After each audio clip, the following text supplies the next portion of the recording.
Hello, welcome back to my channel. My name is Grace. It is lovely to have you here. Tomorrow I am heading to my favourite place in the whole world, which is the Gower Peninsula in Wales. It is so beautiful and my family and I have been going for many years now, so it has a special place in my heart. And I thought it might be fun to take you with me. I plan on doing some reading while I'm out there. I'm gonna try to not put too much pressure on myself because I do just kind of want to take it as an opportunity to recharge and just kind of bathe in nature, get out of the city for a bit. But I do like to read while I'm out there, and it is a 4.5 hour train ride to get there tomorrow, so I will at least do a good chunk of reading on the train. I really just want this to be a cozy trip. My boyfriend and I are meeting my parents out there, so we'll probably go on lots of walks together and play some board games and hopefully get a chunk of reading done too. And to that purpose, I have no specific kind of TBR. I plan on bringing a few books that I feel in the mood for now and then just kind of mood reading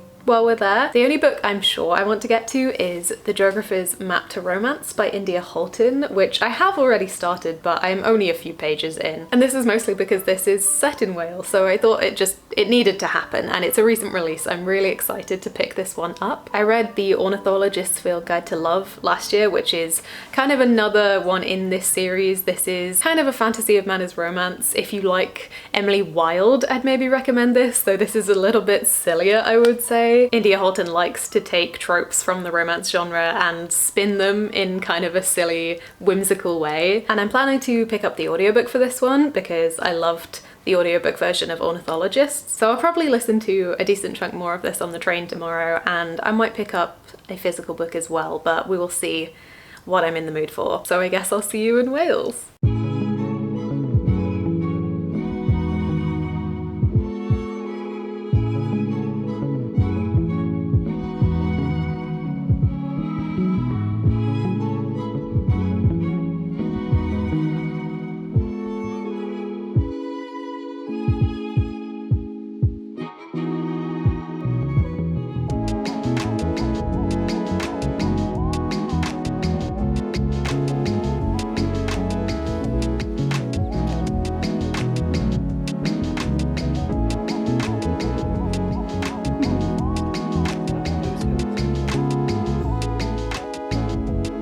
It's really good.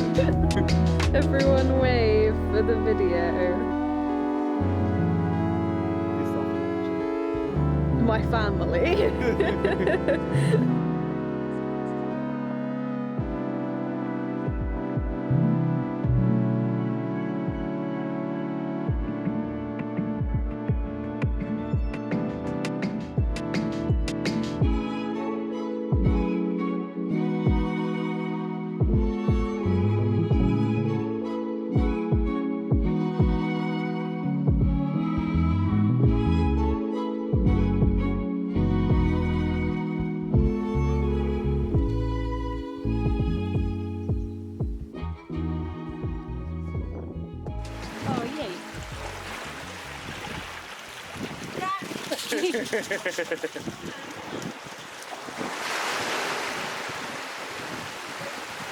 Hello, welcome to Wales. I hope you can hear me properly. We have had such a beautiful day. Sorry if I'm a bit windswept. We went on a lovely coastal walk. Our journey yesterday was a bit of a disaster. It was meant to be, I think, a bit over 4 hours, and it ended up being more like 7, nearly 8. We just had so many different trains get cancelled and it was chaos, but we got here in the end. And you'd think because there was more time in our journey I would have read a bit more, but no. I did not get that much done on the journey, mostly because I was just stressing about how we were going to make it here. So I only got about 10% of the way through Geographer's Map to Romance. I am really enjoying it so far though. It's very silly and I'm really enjoying that. I don't think I actually said what this is about, but we follow two kind of magical geography professors. This is set in a world where academics work largely the same to how they do in the real world, but there are these weird little twists of magic, like in the first book. All of the birds in the world had some kind of magic to them. And in here we have felines that are kind of contributing to magical natural disasters and things like that. I'd say this is set in around the early 1900s-ish. I don't think it's ever specified, but I think that's kind of the time period that we're aiming for. But yes, we follow two geography professors who got married a year ago. Supposedly out of convenience, but realistically the two of them have definitely fallen for each other. But then very soon after they got married, they had a big falling out and haven't really spoken to each other since.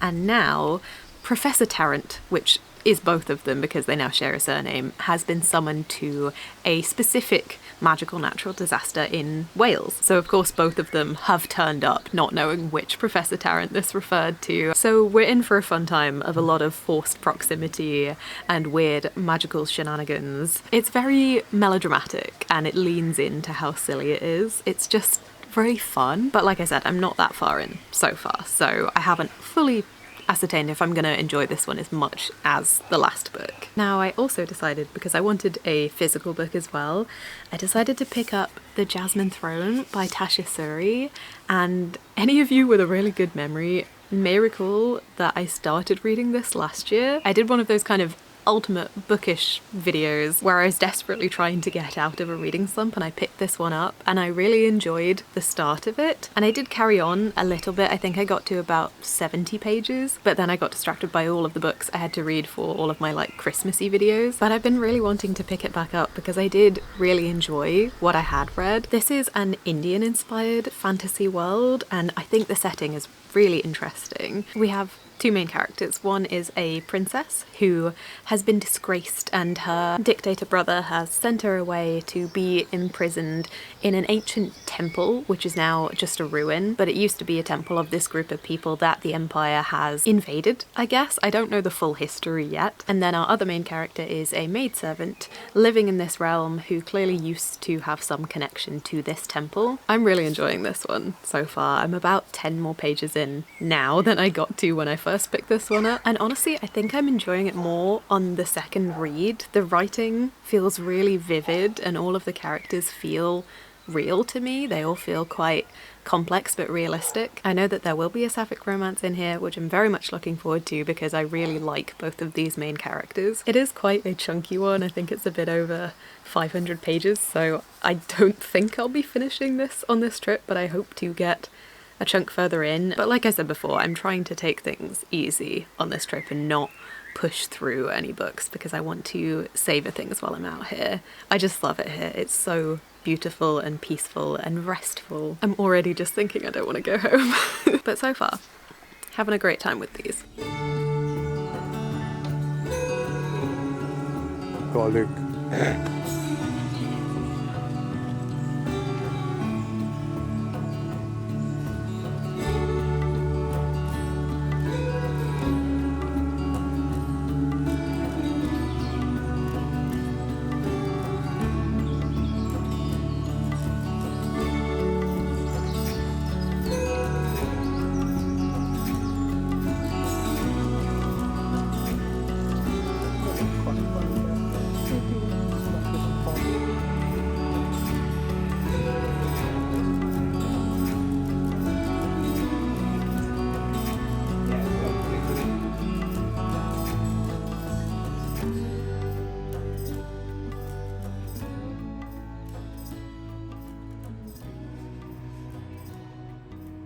Hello, I don't have much of a reading update for you. We've mostly just been kind of hanging out, playing games. We went to a lovely indie bookstore in Mumbles yesterday, but I restrained myself from getting anything. And we also went on a walk around the most beautiful woodland full of wild garlic and bluebells. I felt like I was in an Emily Wilde novel. It was gorgeous. But there is a new book that I would like to pick up today. As you can tell, when I'm properly mood reading, I just kind of hop around between things. But this book I think particularly fits the vibe, the kind of folklore-y feeling of this place for me. This is The River Has Roots by Amal El-Mottar. I've been so excited for this one because this is by one of the co-authors of This Is How You Lose the Time War, which I love so much. It's such a weird little book and the writing in it is so beautiful, so I'm hoping we get more of that in here. This is the story of a family who live on the edge of fairy, and they made a promise many years ago to tend to the enchanted willows that grow on this boundary and sing to them. And the two latest daughters of this family are very close and they really hold to this promise. They're really devoted to these trees, but then one day one of the sisters turns down a human suitor in favour of a lover from fairy. I'm just really excited for some folklore vibes. Everything in Wales always makes me feel in the mood for folklore inspired stories about fairy. There is so much myth and magic embedded in this place for me, so I just feel in the perfect mood for this, and I think the writing should be really beautiful as well. It's also very short, so I'm hoping at least one book I can definitely finish while I'm out here. I don't think even this whole book is The River Has Roots. I think there is an extra short story at the end. Yeah, The River Has Roots goes up to page 99, and then the rest of this book from here is a short story. And there's also some really cool illustrations. I think they're lino cuts, which I really love. This kind of thing. I used to do lino cutting back in lockdown and I really enjoyed it. I haven't done it in a while, but I would love to pick that back up. But yeah, the way that this has been laid out is so cool. So very excited. This was really one of my more anticipated releases of the year, and I can think of no better place to read it. So also, this is such a small thing, but the naked hardcover of this, that's my favorite color. This green, stunning. Anyway, we are going to my favorite beach of all time today. It's called Three Cliffs Bay. There are these kind of three cliffs that jut out towards the sea. There's a river that you can follow down. I've seen kingfishers flying along it before. So stunning. And then there is a ruin of a castle that overlooks it, and we're gonna go up there later in the day to have a picnic overlooking the bay when the tide comes in. So just the perfect day, basically. So again, not entirely sure how much reading I'll get done. I'm going to attempt to maybe swim in the sea, but no promises because it is very early in the year for swimming still. It's going to be very cold in that sea, so we shall see. But I will definitely be bringing this one with me and starting it at least.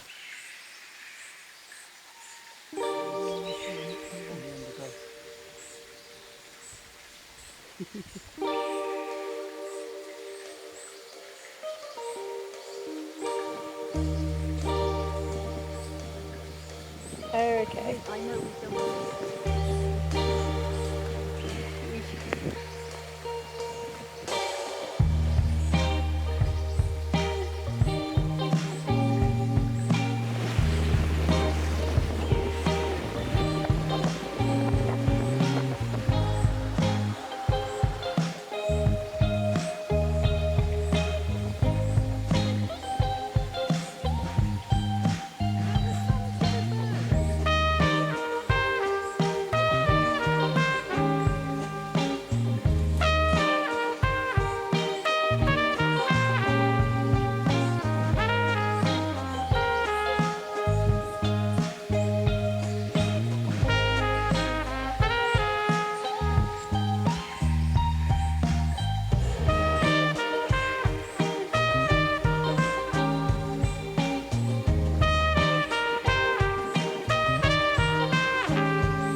We are going home today. We've just finished packing up.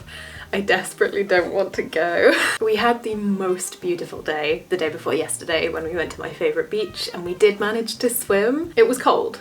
It was cold, but once we'd acclimatised it wasn't that bad in the end, and I'm so glad we went in. And then we saw a swan on the beach, which I've never seen before, and we had a picnic with the most gorgeous view, and I just love it here so much. I would move here in a heartbeat if I could. And then yesterday we had a bit more of a chill day, went for a walk up on the north coast and then went to a little cafe, and I have now read The River Has Roots. And when I say that, I don't mean I've read the full book. I still need to read the short story at the end, but the actual story, The River Has Roots, I have finished. I really enjoyed this. It was very lyrically written and I really liked the magic system in this. It was all based on grammar and how grammar can change things and conjugate things, which I thought was really interesting and creative. I don't think I enjoyed this as much as This Is How You Lose the Time War for a few reasons. Partly, I think it could maybe have benefited from being a little bit longer. I would have liked to spend a little bit more time with these characters. It did make me cry at the end.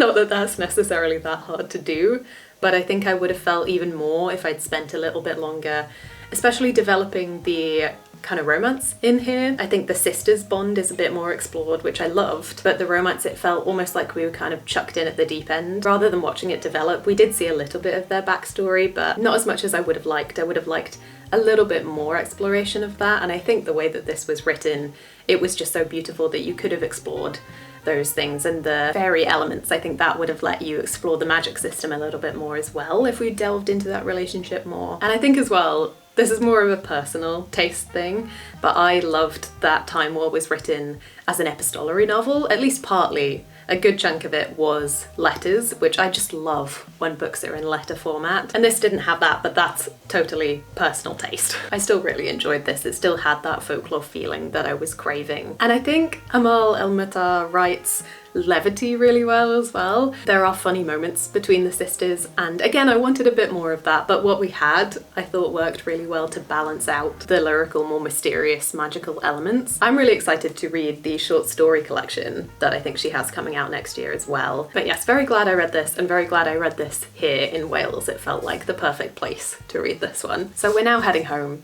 Mournfully. I might give you one last update when we get home because I'm hoping to listen to a decent amount of Geographer's Map to Romance on the way back, but this has just been the most gorgeous trip and it reminded me why this is my favourite place. But I guess I'll see you back home. I'm back home. It's actually been a few days since we got back. I've been kind of in mourning. I have some things to chat about, but first a reading update. I actually ended up finishing The River Has Roots, reading the short story at the end of this one, and I really enjoyed it. It's called John Hollowback and the Witch, and it's very much a classic folktale, but at the same time it did have some originality to it. I obviously won't go into too much detail because it is pretty short, but we're introduced to a man called John Hollowback who has a hollow in his back. He has this kind of cavern in his back that he doesn't remember how it got there, and he goes to a witch to ask her to fill this hollow back in, basically. This story very much covers how people can have totally different perspectives on a memory. You can remember something totally different to how someone else might remember it, largely based on how you might want to remember something. I really enjoyed it. The writing was beautiful as always, and I'm really excited for the short story collection that this is going to be a part of, that's coming out next year, I think. Seasons of Glass and Iron, that's what it's called. It's meant to come out in March next year, I think, so I will definitely be picking that one up. And I did listen to a bit more of Geographer's Map to Romance on the way back, but not that much. I only got to about 20% of the way through. We're in Wales now. We've met a bunch more quirky characters, many of which are quite annoying, but the main two characters are kind of bonding over finding them annoying together. There's a lot of magical chaos going on. I think that the magic element of this one is definitely going to be a bit stronger than in Ornithologists. And I do really like Elodie as a main character. She's just really unapologetically fun and curious about the world. She keeps just going off on tangents about how there's a cool tree or how this cool magical weather phenomenon is going on. And we've had an only one bed trope, of course. It couldn't be done without it. I am enjoying it, but honestly I just haven't felt as much in the mood for something this silly. I know that I was at the start of the trip, but there's something about being in Wales that always makes me feel a little bit more introspective, I guess. So honestly, I think I might just pause for a minute on this one until I'm feeling a little bit more in the mood for something fun again. But I am enjoying this. If you are in the mood for something fun and whimsical and silly and full of pining and yearning, both of these characters are clearly obsessed with each other but refuse to admit it, then definitely pick this one up. But I just need to get back in the headspace for that, I guess. Sorry the reading for this video has been so chaotic. I really just wanted to kind of naturally read what I would read for a trip like this rather than pushing myself to read loads for a reading vlog, especially because I hadn't been to Gower in a couple of years. It's the longest I've gone in a long time without going, so I didn't want to add a layer of pressure on top of it. I have been thinking recently a bit about how sustainable booktube might be for me, or at least in the way that I have been making videos, because I just don't read as fast as a lot of people on booktube. I don't know what it is, but if I sit down to read, I just can't get that many pages read in an hour, even as like my boyfriend can. So me trying to make the same kind of content as other people who have much faster reading speeds just doesn't really add up, and I think it has kind of led to burnout in the past, so I'm trying to readjust. I don't know if I'm going to try to make videos with fewer books in them, maybe with a bit of a deeper dive into specific books, I'm not sure, but I kind of need to restructure things a little bit, I think. And I also, when I made this channel, I wanted it to be not just about reading, but about my writing journey as well. Now, I haven't made a writing video in about 6 months, I think.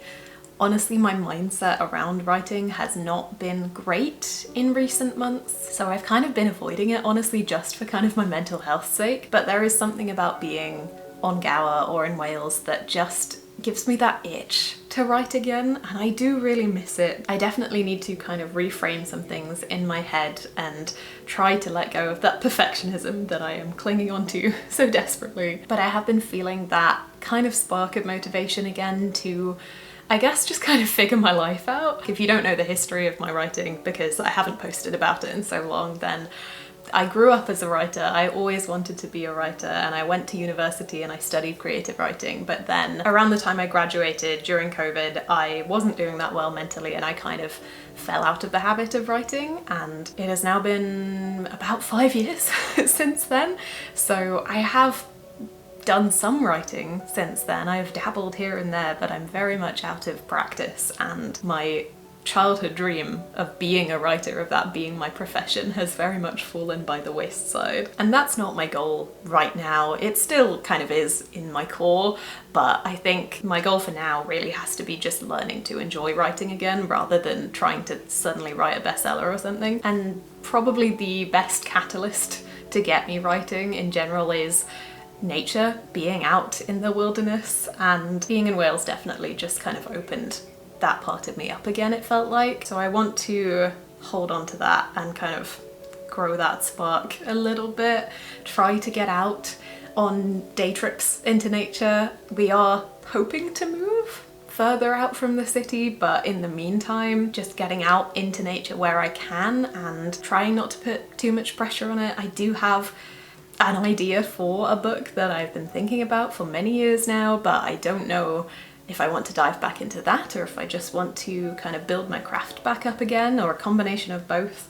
And I don't know how much of this I'm going to film yet either, because again, that kind of adds a layer of pressure on top. But I do like kind of talking these things out, and I love watching videos by other writers, so part of me would really like to make some more writing videos soon, because I know I find them really helpful and motivating, and it also helps to hear other people's struggles. So hopefully keep an eye out, there may be some writing stuff soon. But that's what I've been thinking about, at least. It always does make me think a lot more, just being out in nature. I don't know if it's just that I get more time alone with my thoughts. I'm not fully bombarded by all of the sensory overload all the time. But anyway, I hope that you enjoyed this video. I know it was kind of a strange one, probably more of a travel and reading combo. I only finished one book, these two we're still working on. I'm sorry that I've started The Jasmine Throne in 2 vlogs now and not finished it, but I am determined that I will finish it soon because I am really enjoying it. I think really I just wanted to show off my favourite place, so I hope you enjoyed coming with me at least. Thank you so much for being here. I hope you're having